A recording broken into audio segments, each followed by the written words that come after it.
Every team, every topic, everywhere. This is Believe.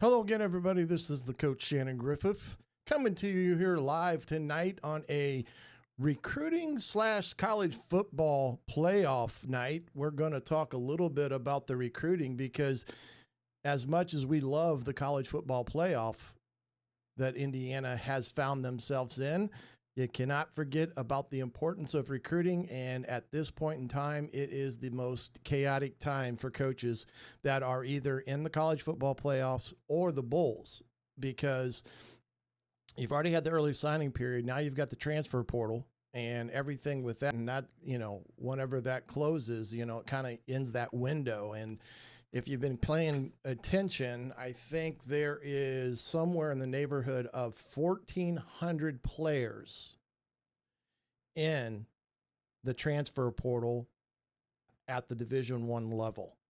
1,400. That is crazy. And, knock on wood for right now, there has not been any new defections from Indiana that we did not already know of that happened during the year. But we'll see what all happens with that, and we'll talk about the commitments that Indiana got on the early signing period. No big surprises. The couple of flips they had there at the late minute added to their class, and we'll talk about that. And then we'll talk a little bit about the college football playoffs. And if you have any questions at any point in time, by all means, feel free to type that into the chat box. We'll try to answer all of them that we can. And even if we have time for a little Q&A at the end, we'll do that as well. And, of course, we'll go as long as my knee surgery will allow me to. So it is one of those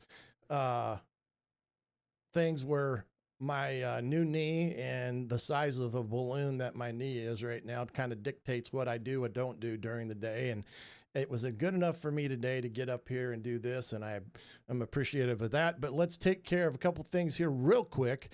We want to thank our partners, BetOnline, which continues to be the world's most trusted betting platform and your number one source for all online betting. From the earliest odds to in-game live betting, BetOnline provides you with all the action and the ability to watch the games as they happen. With the largest selection of odds on everything from football, the NBA, college basketball, NHL, and UFC, head to BetOnline today, and don't forget to use the promo code BLEAV. That's again BLEAV for your welcome bonus on your first deposit. BetOnline, the game starts here. And again, thank you for their support of the Hoosier football tailgate, as well as other affiliates that have also joined us along the way.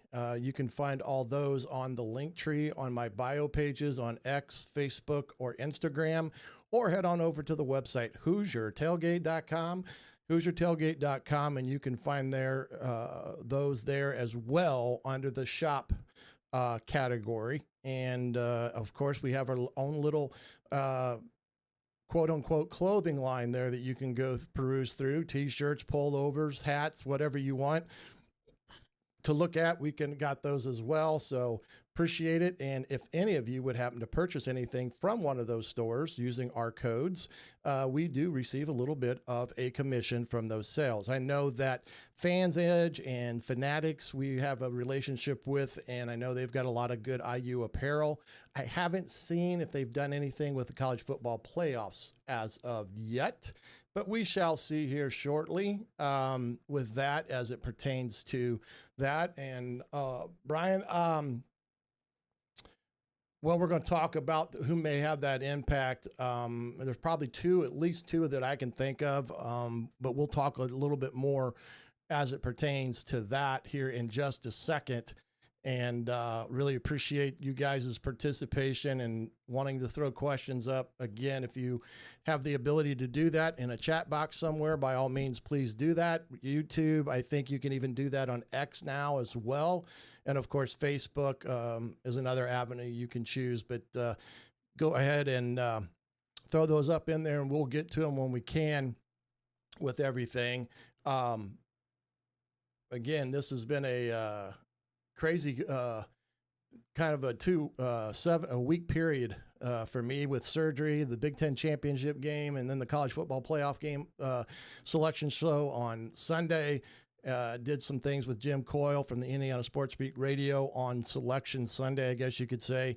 We talked a little bit about that and all the things that gets involved with that being that it's our first year per se with the college football playoffs. And again, we talked about the fact that the field is all set without too much controversy, I guess you could say, but there always will be with that. Indiana, of course, starts on December 20th, Friday night, up in South Bend in an ABC ESPN televised game, 8 o'clock kickoff up in South Bend at the historic Notre Dame Stadium. Should be a great sight for Indiana and Notre Dame. It's an interesting take. I think even the people at Notre Dame are were taken back a little bit that was their first round matchup. In some respects, I've already seen some of their, I guess you could say, I don't want to say arrogance, but that they're playing Indiana. So I'm sure you've seen plenty of basketball jokes with that as I have, but it should be a really good a game. Marcus Freeman and what he's done at Notre Dame in the short period of time. Al Golden, the defensive coordinator. Mike Denbrock, the offensive coordinator. Mike, I know from our days at the Division II level in Michigan. He was at Grand Valley State with Brian Kelly. That was his longtime associate. He worked for Brian even at LSU a year ago. And spent some time at Cincinnati and very good offensive-minded football coach and has done a really good job with what they do there at Notre Dame. Offensively, and it's shown in their statistical stats and things of that magnitude. With that, what was that? Yeah, I guess you could say in some respects, I thought that would be the best matchup for Indiana as it pertains to its own fan base, being that it's an Indiana school with everything, and people being able to travel if you can get a ticket. I saw tickets as high as $4,500, which I thought was just like, whoa, that's crazy. Don't worry, you're not going to get a hotel. If you're going to go up and want to spend the night after the game or go up the day before and spend the night, you're either going to have to look in Niles, Michigan, which is about 30 minutes away, or a little down the road on 31. If that's the way you choose to come up to Notre Dame, because right now, everything that I've seen in the South Bend area is completely filled. And the last one that I did see, I think it was going for $1,000 a night at a Springfield Suites, which is just crazy. But yes, it's a great matchup for them. And I do think Indiana is in a great position with how they finish the season and stuff. And it's going to be one of those things that we'll talk a little bit more, just like we normally do during our weekly build up to a game next week on our normal times, and talk a little bit more at depth. I'm working on a couple things that I'm hoping will come to fruition, especially with my partners at Believe, and perhaps an individual that has covered the Fighting Irish for 30 plus years. The judge, Phil Houck, out of the Fort Wayne area with Irish Illustrated and things of that magnitude. And the funny thing with Judge Phil is he is a IU grad, So his heart's torn because he's an IU grad, but he grew up like 3 or 4 houses down from Newt Rockney's house when he was growing up as a kid. So it's kind of an interesting dynamic, but I'm hoping to get something with Phil set up as well. Wealth of knowledge of Notre Dame, historically and up to date. So hopefully we can get him on, and perhaps don't know if it'll be a live deal with Judge. He is kind of busy during the day, but we may have something taped, which I think is even at the worst, best case scenario. So, yeah, I know there's been some of that going on of late there, up through the South Bend area, especially with the new casino that they've kind of put together up there as well. But all in all, there'll probably be areas for people to find some things with that. But Indiana, my feeling is I do think in some respects, and I can get to the, I want to let's get to these last rankings here of the college football playoffs. And I do believe that they got it right with Indiana at 8. Now, they could have saved themselves a lot of heartache and criticism had they just made Indiana 8 ahead of SMU, because even prior to the ACC championship game, SMU was ahead of Indiana. And I just didn't think that was a warranted place for SMU based upon all the metrics and stuff. But SMU loses a heartbreaker on a walk-off 56-yard field goal against Clemson, who finds ways to win the craziest games to get themselves again into the back in the national spotlight. But I do like Indiana. I think that's where they should have been at 8. We can all debate between that and Tennessee, but I just think once you're in solidly, I think anywhere you set up is good, and I think Indiana got the best draw with that. When you look at this college football playoff on a grander scale, I guess you could say, it's a little bit interesting in the sense that, let's see here. Put myself up there so you know that it is me talking.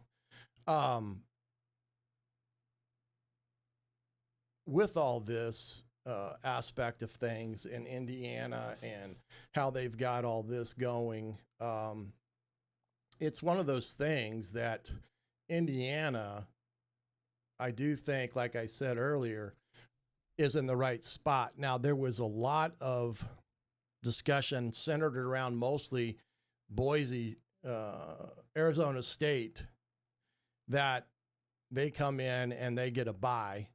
That was not one of the uproars of it all, as was Boise State. My feeling on a couple things with the college football playoffs, and we'll get back to that in a second after we talk recruiting, but I'm going to talk about, remind me if I forget, a little bit kind of what I feel is the necessity of what the college football playoffs needs to do to shore up its selection process and in terms of what are the parameters, because I'm not quite sure the parameters are held true for everyone. And that's where you get into the slippery slope of subjectivity. And it's not that you're going to avoid it. It's just that it's going to be something that you're going to have to get into, unfortunately. And with that, so we'll talk a little bit more about that and some of the big matchups with Indiana on the 20th. Now, the other games are on Saturday, and the 3 other games throughout the day. I think 2 of those games are being broadcast by TNT and Max. So it's not on one of the big ones. So in this situation, just remember that if you're going to watch some other games there on Saturday, as it pertains to the other teams here. Signing day, Indiana signs 21 of their recruits. Again, a big class, a really good class for Indiana. I think they're right now 50th overall in the country with their recruiting class, which I think is a huge jump for Indiana. And I'm not sure they're totally done with their class per se. It's not, if something would happen to become available for them, they all need to, they'll evaluate those individuals as at the time. But I don't necessarily think they are totally done with their 25 class, because I think they could probably take another 4 more. I know there's a lot of uncertainty with what is going to happen moving forward when you talk about the new direction with the collective bargaining aspect of things with that, and how many roster size limits are going to be. I've heard everything that they're going to keep it at 100. I've heard they're going to try to keep it at 105 with 85 people, 85 scholarships. All that, because the way I heard it is some people are going to just keep 85 on the roster, because if you add 20 more kids to the fray, 15 to 20 more kids, it's going to be like a $2.3 million hit against what you're receiving. Now, I'm not quite sure how that works or what the thought process in there with the mathematics and stuff. But again, I think that is a to be determined. So I don't think Indiana may not be totally done with their 25 recruiting class, but I think it's just going to have to be for a special player. And let's head back over here and take a look at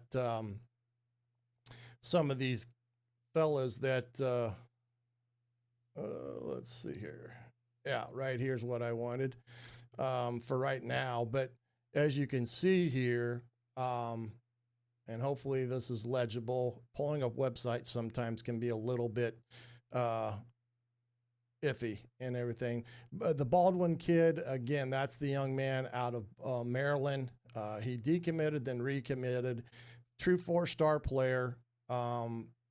Good looking size kid, safety type, 6'1", 180. He's a guy that I think, Brian, you had asked about potentially who could be some impactful guys. He definitely could be one in the secondary, or at least in the 2 deep of on a depth chart, because again, they're still going to have some needs at the safety position as they move along here. Tyrone Burns is another young man. That was the one they flipped from Louisville, defensive lineman, edge player, good-looking size kid, project kid, 6'4", 210, but he can run. He's got good east to west speed and vertical speed, but they flipped him from Louisville, which was a big get. And again, some of the reasons why some of these kids either recommitted or flipped their commitment is because of Indiana coming on the scene hot and heavy throughout the year and become a bigger player in the recruitment phase. Tristan Abram, another edge rusher, he is out of Missouri, St. Louis. Again, 6'3", good-looking kid. Kuno, the running back out of Florida. He's going to fit right in there with the Laughtons of the world, 5'11", 190, those type of big, stocky type of backs. Good player. The Chandler kid, the wide receiver, is another kid from Indianapolis that they end up getting flipped over to them as well. I think that was early on, though. It'll be interesting to see how he comes in and facilitates. One thing that I forgot to mention, we've got 14 of these 21 kids. 14 of them are going to be early enrollees, which means they are coming to campus January 1, being entered into officially as a freshman year at Indiana, and will go through all of winter, all of spring, which is huge for those kids. It's a huge, huge thing, not only for those kids, but the coaching staff as well. And it gets them in there, gets them involved. You get them evaluated. You see where you're at with them, things of that nature. The Stewart kid, again, he's an athlete. I'm not quite sure where they're looking at him. He's a tall, lengthy kid out of Ohio, Winton Woods, which is a really good high school. So we'll have to see their projection there with him. Bell, good DB. He's out of Georgia. He'll be an interesting player to watch, too, as we go along. This Javarius Hall. This kid right here is out of Tennessee. 6'2", 270, defensive lineman. I think C.J. West, when I see this kid on film, he's got that same explosiveness, strength, and is only going to get better with time. The Bond kid, we've all talked about him before. He is fast. He's going to probably be that inside receiver, Mile Price, Williams type of kid. And Zachary Smith, another corner out of Georgia. Again, Blake 30, I think it is, tight end out of Wisconsin. And as you can kind of go down here, another Indy kid, Evan Parker out of Carmel. I like this kid. I think he's going to be a really good offensive lineman as he develops in their system, as well as the kid out of Sandburg High School over in Illinois, Mark Merrick. He's another one that I think's got a chance to be really good. Reese, another safety type kid, DB type. Baker's the tight end that I think you were once referencing there, Brian, from Kokomo. And the only thing that he'll have to worry about in all of this is learning a new offense, because they're at Kokomo. Number one, they don't throw it that much because they kind of run like a wing tee option football, but definitely an athlete, very good player, has a lot of upside, and I do think he's another kid that they'll need because of Horton and some of those guys that they're losing. So we'll see what all happens when it comes to that. But again, it's just a great class overall when you look at it, and we'll see what happens. But again, with the college playoffs, you've got the early signing period now complete and behind you. You may pick up a few before the true signing date in February. Maybe, maybe not. And then it's portal a lot of all the time right now. They've got kids coming in and out on probably a daily basis. Not only to watch them practice, but to get them in and around the guys and get a true feeling on them. And remember, Sig's philosophy on portal guys, he wants production over potential. So you're not going to see a kid come on campus that hasn't been somebody that has been hasn't had time on the field, that they can, they want to evaluate a kid that's played, not somebody that has the potential to be. Like a kid top of mind for me comes from North Carolina State, the Concepcion kid. He's a wide receiver. I think he's a ball player. I'm sure they're going to have an interest in that type of wide receiver type of kid. It'll be interesting to see where he falls out on all this. But with this portal stuff, it's, full speed ahead with everything that's going on. And what I'm going to try to do here, let's see if I can bring it up. If you go to on3.com, and I'm trying to do some of that as we speak. Okay.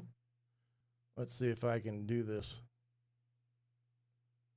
Maybe not, because I'm freezing up. Okay, we'll let it be. With us, guys.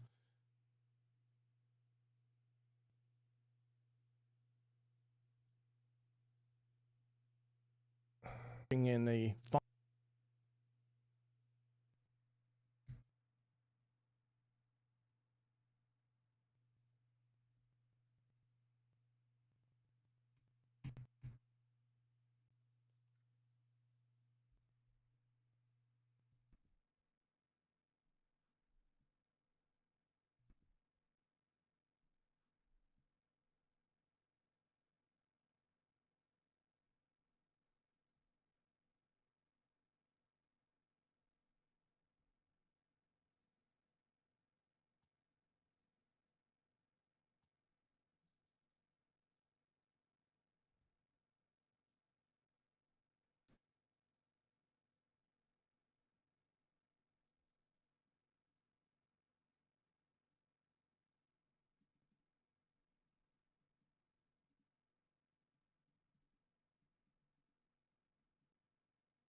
All right, hopefully you guys can hear me, yay or nay. And then we're back up.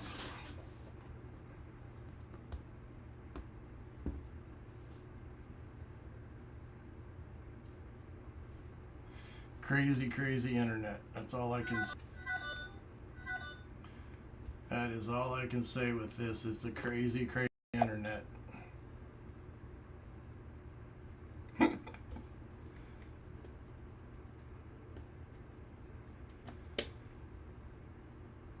I hope I'm back. I'm hoping back here, Brian. Hope I'm back. You guys got me?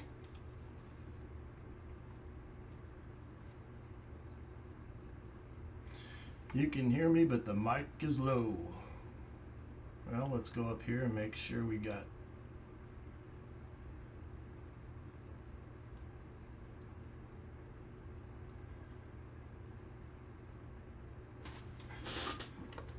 Let me reset this.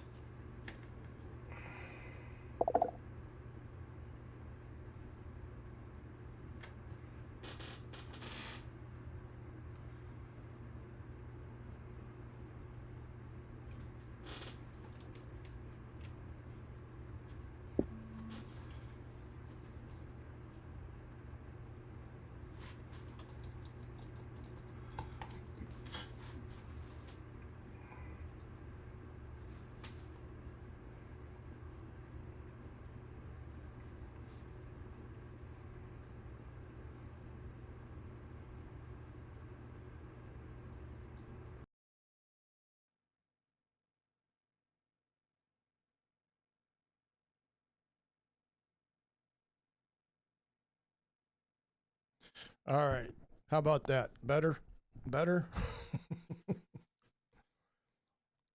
Well, it's going to have to be for right now, I guess you could say. I apologize for that. It went, decided to have its little energy surge there that kind of toppled everything. So I think we're back and functioning. Hopefully you can hear me well enough on all this. But what I was saying on the portal and things of that nature was that there was somewhere in the neighborhood of 1,400 players already in the portal that Indiana's working on quite feverishly. Yeah, me too, John. But you know what you would tell you? You adapt, you adjust, and improvise, and never let them know that you're worried about something. So, but with some of these kids that are in there, remember, he's going to look for production, not potential. I brought up Concepcion, the kid from wide receiver out of North Carolina or North Carolina State. He would be an option. And there are oodles of potential quarterbacks that are in this as well, or possibilities as well, available. I don't know how many there were off the top of my head. I know there were a significant a number of them. You know, the kid out at USC that started for a better part of the year, he is all in the portal. Michigan's backup, the Dingle kid, he's in the portal. Ohio State kid's in the portal as well. Howard, who's backed up forever there at Ohio State. He would be an interesting one to get because he's got a little bit of everything to him. So it'll be interesting to see how this all falls together, handing into this portal season and everything that goes with it, and the activity that's going to happen here over the next week to 10 days, let's say. And remember, these are the kids that you got to get in front of them, present to them what you can financially provide for them, opportunities that they're looking for.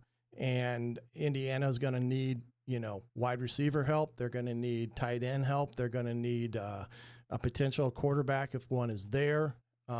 because after this year, they'll only have 3 on the roster that are on scholarship, O-line help, D-line help. And then, of course, that linebacking crew is going to have to be looked at too, because you're going to lose 2 really good ones.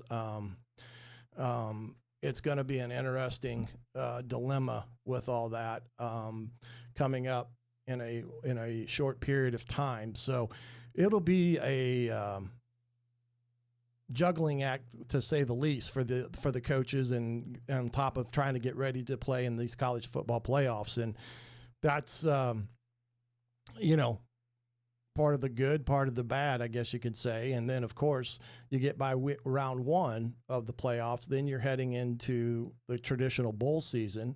And Indiana, if they would happen to advance, they would play Georgia, I believe, in the Sugar Bowl on January 1, is what I believe. So I'm not positive on all that, but it looks that to be the case with how that will play out. So we'll see how this all folds in the next couple days with the portal. I have not got any word one way or the other on who they're targeting, who looks like it's going to happen. I just think it's too early in the process right now. With that many kids in the portal, if you're trying to evaluate, 3 or 4 kids from each position, it takes a while, and then you're trying to get guys in and out in the meantime. So we'll see what all happens with all that for Indiana. And it's a process that, Sig will know how to handle it, because he's done it already.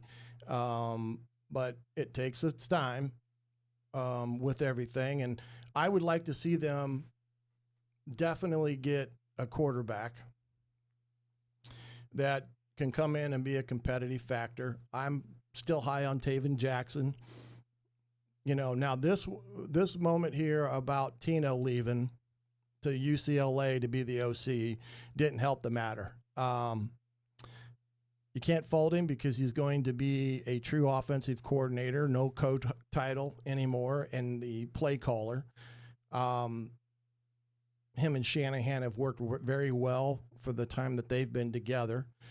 And it's just one of those things that you're not going to prevent when you're good, that these guys are coming through. And, everybody has an agent now.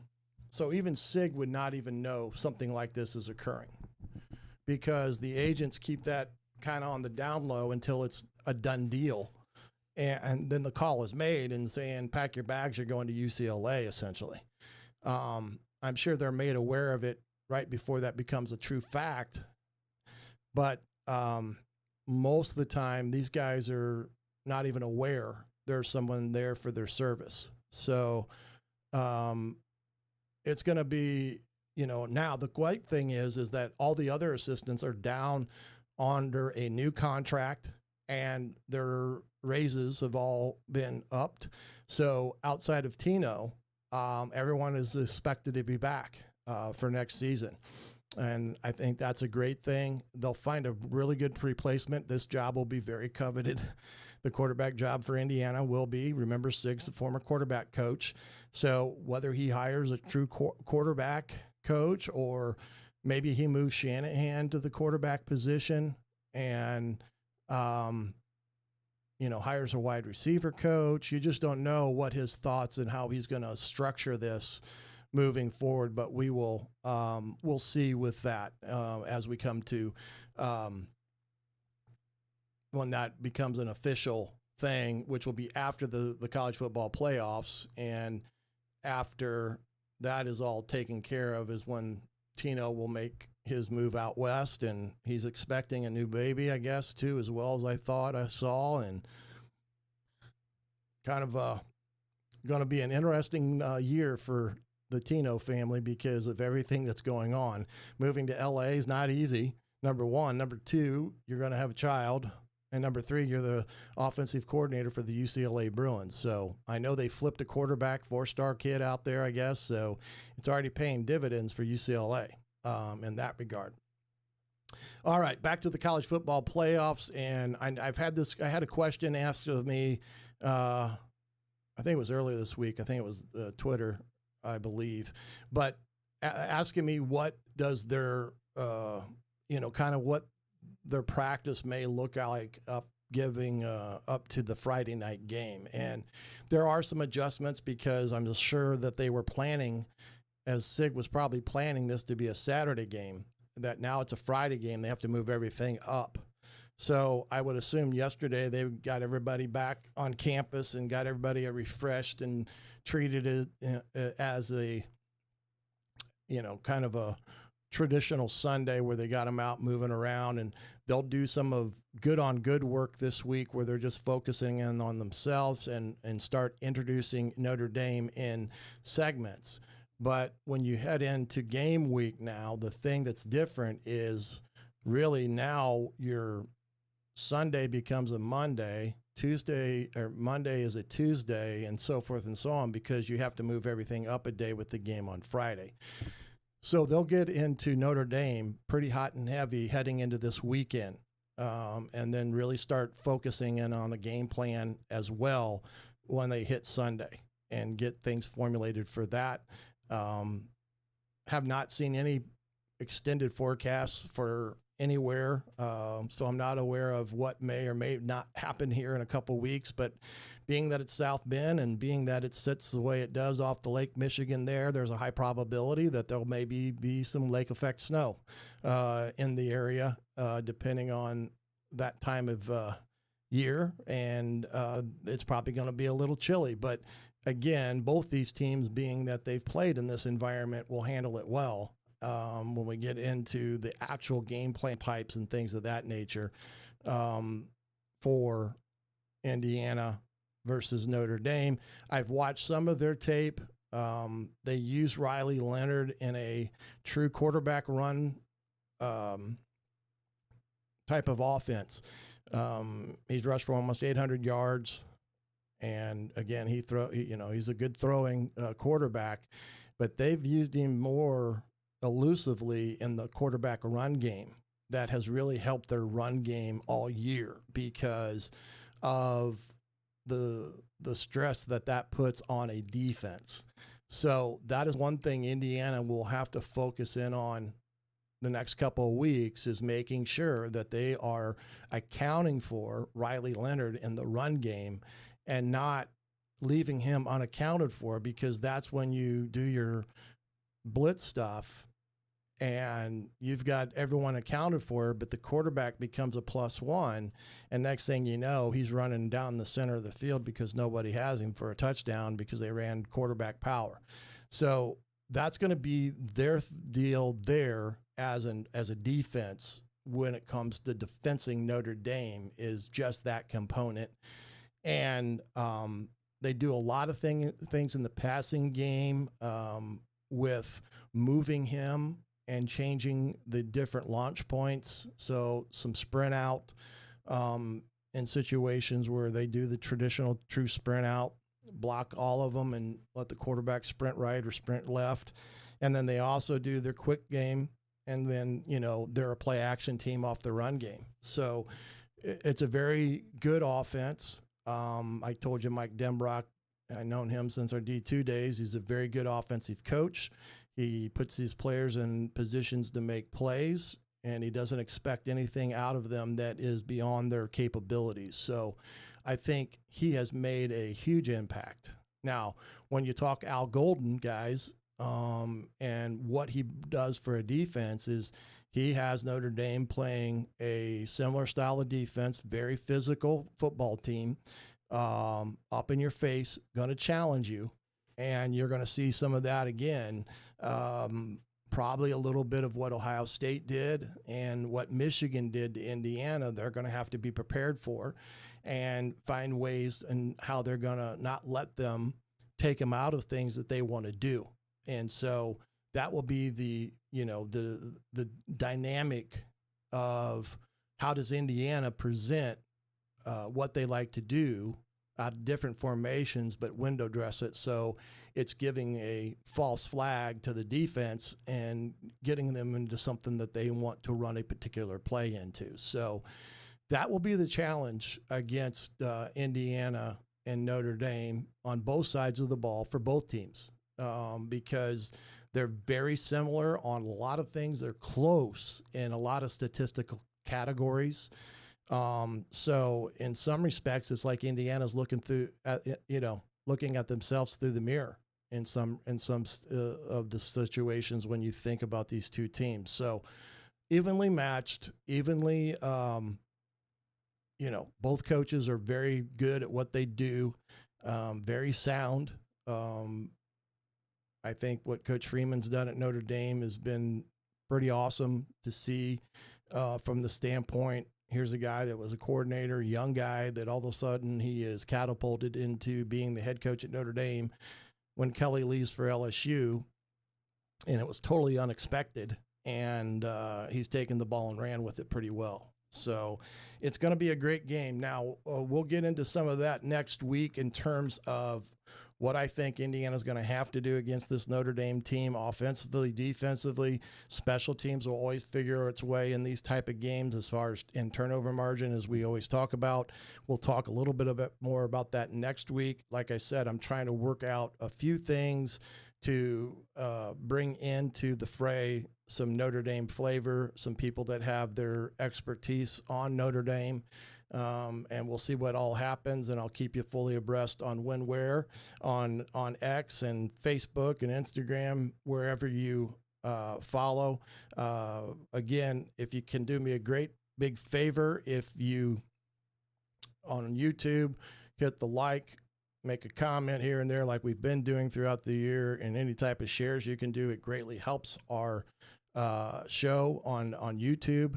And then one other thing, if you could go to one of the podcast platforms, be it Apple Podcast or Spotify, and find the show and give a quick rating and a comment on it, that will also greatly help us as well. If you could do that for me.